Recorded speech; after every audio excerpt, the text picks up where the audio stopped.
Welcome to the Period Podcast, hosted by your girl, Tammy Forrest, aka Tammy Lachelle. How are you all doing today?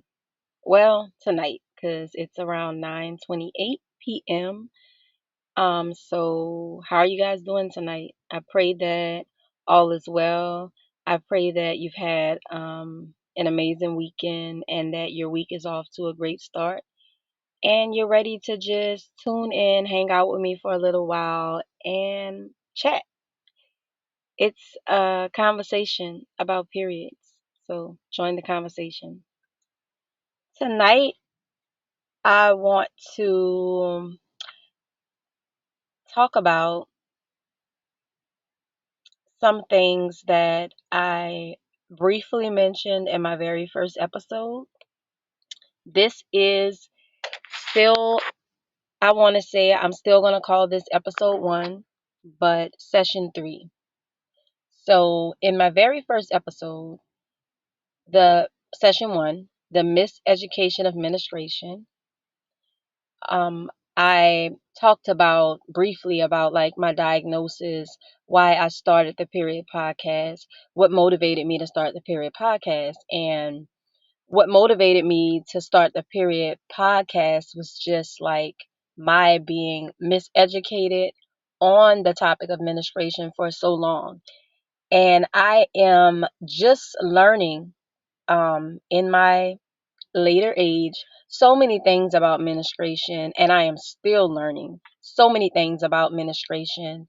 And that's overall what prompted me to begin this journey because I started having issues back in, like I said, around, I'm going to say 2018, 2019 or whatever the case may be. I started having like really bad and painful menstrual cycles. I had never experienced that before, so it was very new to me. I'm a mother of four, and even being a mother of four, because I hear so many people say like once they become a mom, like their periods get worse and things like that. But even with being a mother of four, I hadn't experienced that, you know, painful cycles and such. I remember, like, I can always remember, like, my period being something that I kind of like dread and joked about. When my cycle would come on, of course, I would have all of these cravings. I ate how I wanted to eat, and I went through those 5 to 7 days, whatever the case. I believe at that time I was only doing, like back in the day, I was only doing like 3 to 5 days. So I went through those days and got through that. I was still working, going to school, running businesses, whatever I was doing at that season or time in my life, it wasn't stopping me. I was still able to get things done.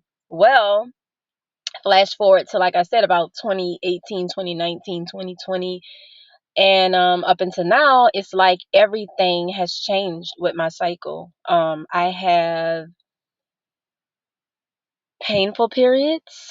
I have heavy periods. I have what you probably would call debilitating periods, if I'm saying that right. Periods to the point where my life is being disrupted. Every month for 1 week, my life is being disrupted, uprooted. I'm having to make adjustments. My family is having to make adjustments. I'm having to like fit my whole schedule around my period. So like I'm coming into a new month and I'm just, I'm doing great. I'm doing everything that I'm supposed to do. And then that week comes of my period, and man, it's just like when I tell you, it feels like if I can describe what I go through every month, it feels like I go to another planet. It literally feels like I leave here, don't really know what the heck happens, and then I come back to planet Earth once everything is over with, and I go back to my life. So I feel like, in a sense, that my life is being hijacked 1 week for a week out of every month. My life is being hijacked by my period, and that should not be. So that is like the motivation behind me wanting to start the Period Podcast, because in educating myself, learning about menstruation, debunking myths, that I've heard and believed for so long, wanting to really find out what is true, what is normal for me. Because, as women, all of our bodies are different, all of our bodies react different. Every woman does not have the same experience with her cycle, of course. So, me wanting to start this podcast and also wanting to create a community where I could engage with other women and find out what is your period like? What has your period been like? Um, maybe have you educate me. Maybe I can educate you. Maybe we can come together and share what we both know and help spread the knowledge to other women and bring other women in. And then it's just a big giant learning tree. And we're helping each other, you know, um, grow and be healthy and be comfortable in our bodies, be comfortable on our periods, because I don't believe that, when our cycles come down, like I said before, it is supposed to be something that we dread. To me, I see a menstrual flow, your menstrual cycle, as your body, um, not only preparing you for a baby, or ovulation. Your body is preparing to release that egg and things like that. I'll get back to that, but just your body like ridding itself of toxins, and just like a cleanse. Like I want to see my menstrual cycle as a time for me to just be cleansed and refreshed. To me, when I'm on my cycle, like, I am a clean woman. I consider myself a clean woman, and I feel clean every day of the week. You know what I'm saying? Because I take care of my business and, do what I have to do to ensure that I'm a clean woman, right? But to me, when I'm on my cycle, guys, I have to be honest. It's like one of the times where I feel the most cleanest and purest. Like, even though I'm having my struggles and battles, I don't know. I feel like I'm just cleansing myself. I'm ridding my body of like all kinds of toxins and pushing those things out of my system. And so during that time, I feel like we should focus on our bodies. We should nourish our bodies even more, be more gentle with our bodies, give ourselves more grace, rest and reset, replenish, go through those 7 days, 5 days, 3 days, whatever your cycle looks like, and, continue on and carry on with life. But those days shouldn't be, like I said, dreadful. They shouldn't be painful.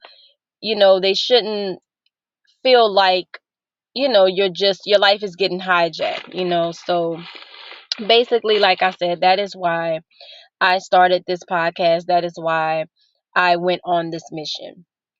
Another reason behind why I started this podcast. So, like I said, with me having those heavy periods and things, look, even when that started to happen, I never looked at it as this is an issue, this is a problem.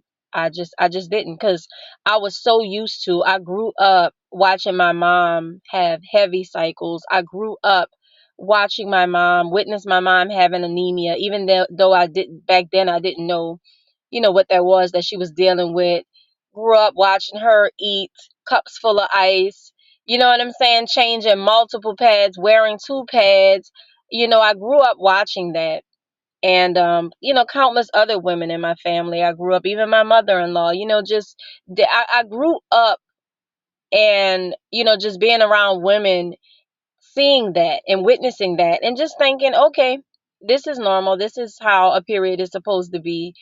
you know um whether it's in real life, whether it's on social media, I'm always hearing somebody crack jokes about dreading when their cycle comes down, how painful it is, how many times they have to change their pads or tampons. We just sit around and joke about these things. So of course, even as a grown woman, I'm thinking, well, even when I start getting these heavy periods, I'm like, okay, this is normal. It's just a cycle. I just gotta, toughen up, deal with it, deal with the cramps, pop some pain medications, because, hey, this is, it is what it is. This is what it is.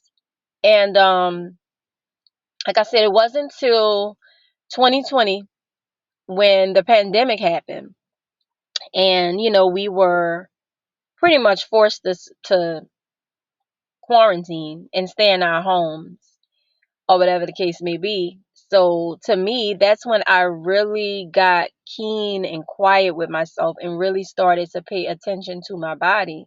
And I remember one time that my cycle came on and I went into the bathroom and I passed this huge, gigantic clot. This thing was so huge. And I pray I'm not, freaking anybody out or grossing anybody out. Hopefully, this audience is all women. If it does contain men, I'm very sorry. I'm just being honest about my experience. And so I passed this, huge clot, and I was like, wow, this is crazy, right? This doesn't look. I don't know. This does not look right. And so I took a picture of it. I took a picture of it. And I was like, okay. I was like, you know what? Um, I'm going to make an appointment to see my OBGYN and discuss this with him because other than going for my annual pap smears and things of that sort, I had never talk to an OBGYN about my menstrual cycle other than, the question that they may ask when you come in, when was your last menstrual cycle? Other than that, there had been no talks about menstrual cycles. And I don't mean to get off topic, but I will stop and say this. I feel like there needs to be more education and more awareness on the topic of menstruation from young girls, adolescents, up teen girls, up until womanhood. There needs to be a conversation about periods because a lot of us are walking around accepting things that should not be. I know because I was one of them. A lot of us are walking around in pain and we shouldn't be walking around in pain. A lot of us are having those heavy periods, those heavy bleeding through our clothes and changing multiple pads within a day, and we are thinking this is normal. This is my period. Toughen up, girl. This is what you go through every month. No, it's not. Okay. um if you're experiencing those things, that's one of the myths that needs to be debunked. That's not normal. You need to see a physician and find out what is going on with your body that is causing you to have heavy periods, and things of that sort, or missed periods. I know women deal with all kinds of reproductive issues. So if anything is in your spirit, you know, in your heart that you sense is not right with your body, whatever it may be, this goes even past menstruation, whatever it may be, you need to have it checked out. Okay. You definitely need to have that checked out. So, like I said, going to my OBGYN, this was my first ever conversation about my period. And there needs to be awareness and education and information given to women through all stages of life, because if that is given, then we would know, like, what's not normal, what is normal, how can I prepare myself, how can I prevent this, how can I prevent that, you know what I'm saying? And so that's why that's so important, and I want and plan on advocating for that, for pushing for the conversation about periods to be widespread, to be in our doctor's offices when we're visiting our OBGYNs, that this is a conversation that can be addressed and can be talked about. So back to my story, guys. So I make an appointment. I see that huge clot, and I make an appointment to see my OBGYN. To fast forward it, because I told a little bit of the story on the very first episode. If you have not watched the previous sessions that I did before this, please watch them so you can be caught up. But just real briefly to hurry up and touch on it a little bit, I went to see my OBGYN. He was a male, and I told him about the heavy periods, told him about the clot, even showed him a picture of it.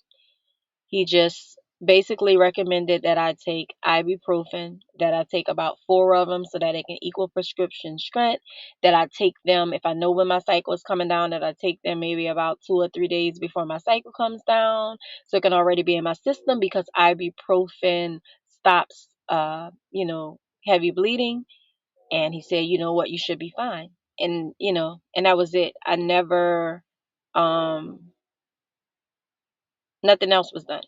And I never, had heard of any of the things that he was saying about the ibuprofen, so I took his suggestions. That worked for a while, but I knew that wasn't the solution. I knew in my heart that wasn't the solution. And I was still experiencing things. So, of course, I knew that wasn't the solution. And like I said, in my spirit, when he told me that, it just didn't sit right with me because I felt brushed off. I felt he wasn't even interested in seeing the actual picture. I think he kind of glanced at it, and I was just like, okay, this is not it. So that day was my last day seeing that particular OBGYN. I researched and searched and found a OBGYN that was not only a woman but was African American, and so I thought to myself, this should be way better because I really feel like she's going to be able to hear me out and relate to me. And I went and saw her. That was in I want to say like August of maybe 2020 or something like that. Somewhere around that mark. And I went to her and I told her at one of my appointments, I brought up the heavy bleeding and things like that. And she told me that I would come in for an appointment to discuss it further because I was there for my annual PAP at that time. And um, she set me up for an appointment, and I ended up missing that appointment, not sure what happened. But when I did go back into the appointment, we talked about it more in detail, and she suggested suggested that I do an ultrasound and also do some and then depending on how my ultrasound uh comes back, then we would do um some blood work. At that time, she had mentioned some of the things that could cause heavy bleeding, and one of the things that had came up was fibroids.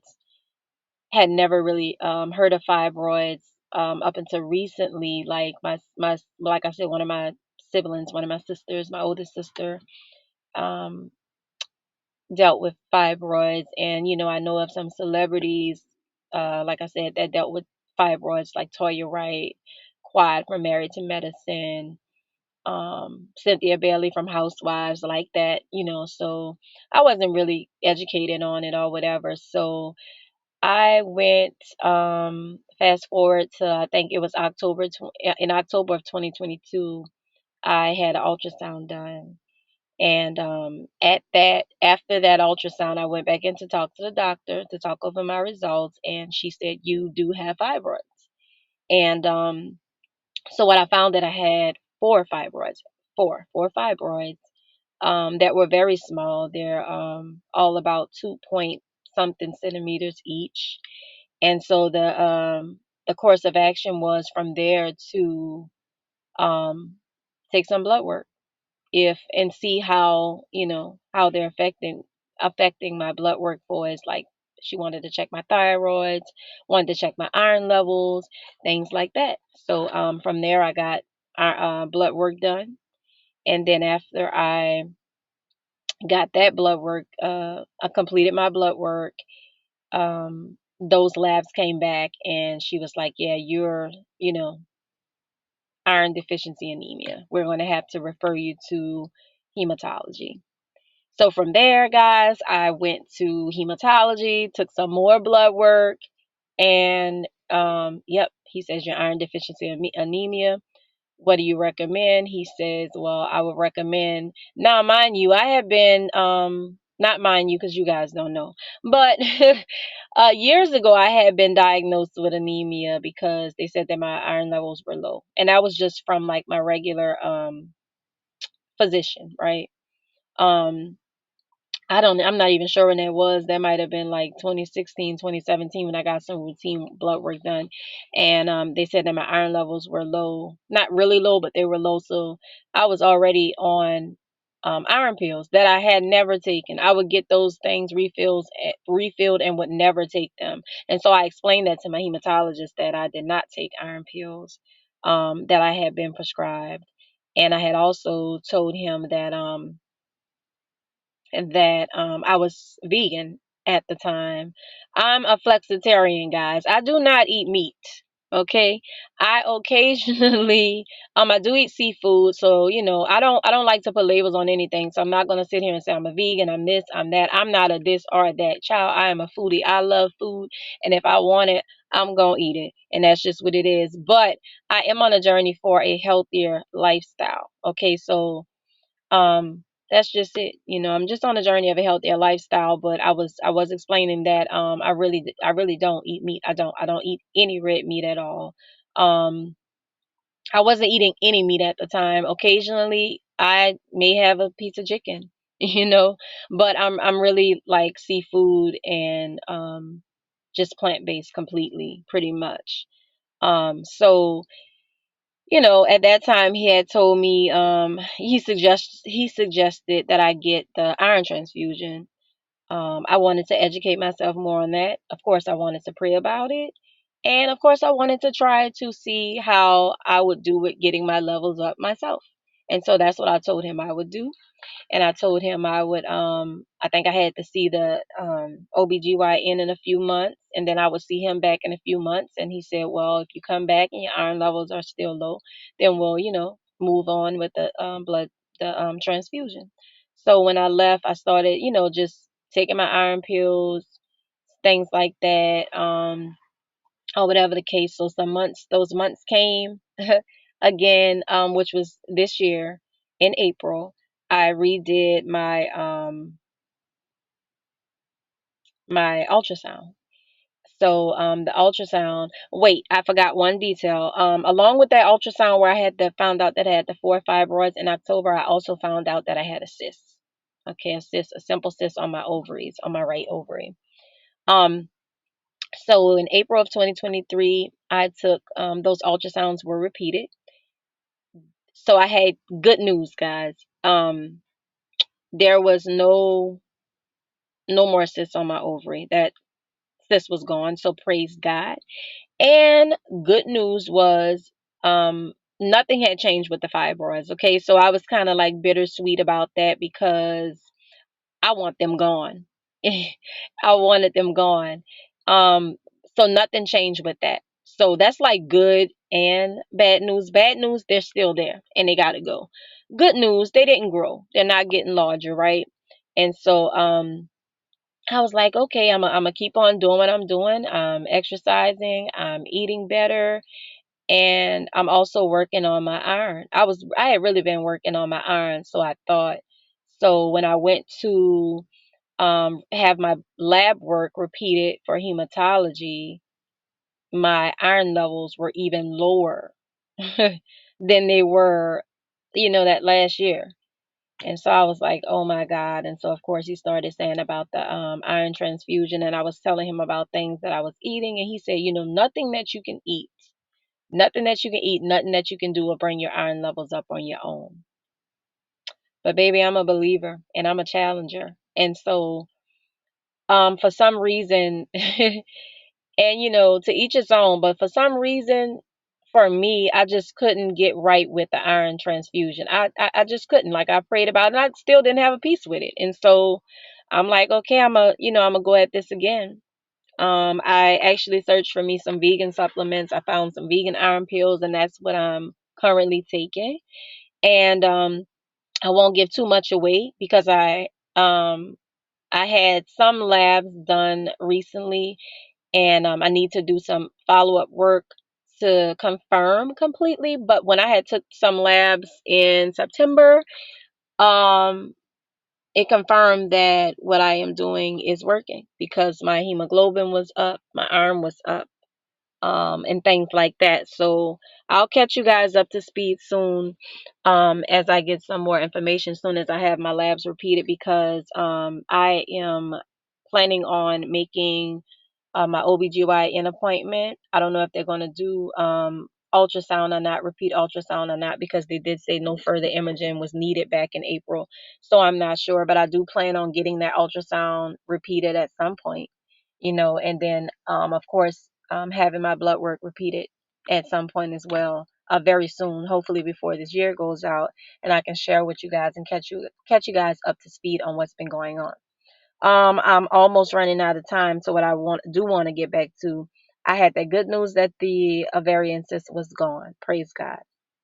Now to work on the fibroids, they were still there. They hadn't grown. Praise God. We got this.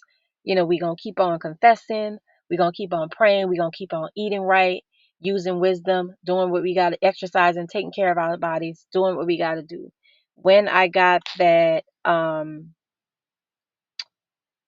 blood work, and he told me it was way lower than it was, that really brought me to a low place, guys. So that is my next thing that I'll briefly talk about, is mental health, and how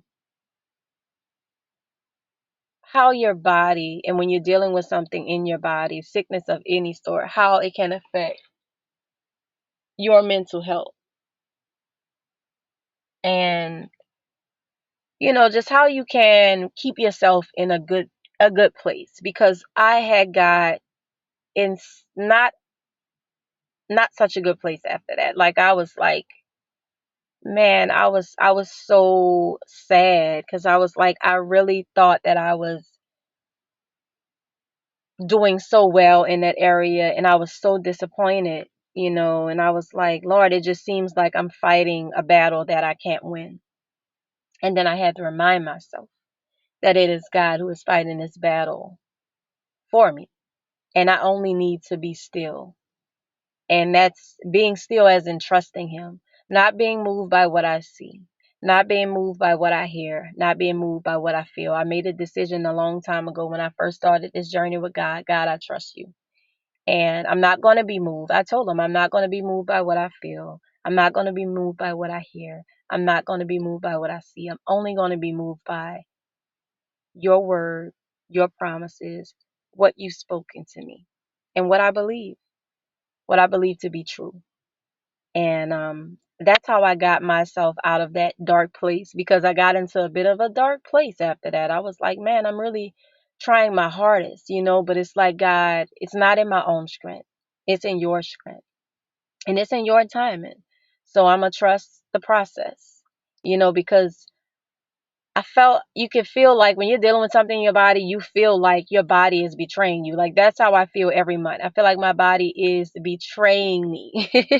You're turning on me, body. I need you to do what you need to do. I need you to do what you got to do, but there's work to do, and there's obedience involved in that work. There's discipline involved in that work, and God is involved, and he's all in the work. Amen. And so it's him that I'm trusting, guys. It's him that I'm trusting. So I'm almost out of time, but I want to encourage you guys to take care of your mental health. I want you to take some time out this week, get into nature, take you a walk or some walks. Make sure to exercise and move your body, because when you move your body, you can move your mind. You feel yourself stuck in a rut, get in prayer. I don't care if you don't feel like it. Like, prayer is so essential, guys. I am telling you, because it really can help, like, just open you up. It can change your perspective. I've been feeling like so bad and so down, and I get in prayer, and I just block out what's going on, and I just press through. If you're able to just take a moment and press through and pause and press through what's going on in your life. Press through prayer, through worship, through just quiet time, just through whatever. God will get you there, and you'll see the difference that it'll make. Let's take care of our mental health. Our mental health is so important. It's so important. I love you guys. Be healthy and be well. Thank you so much for tuning in. And I look forward to seeing you guys in November. Good night.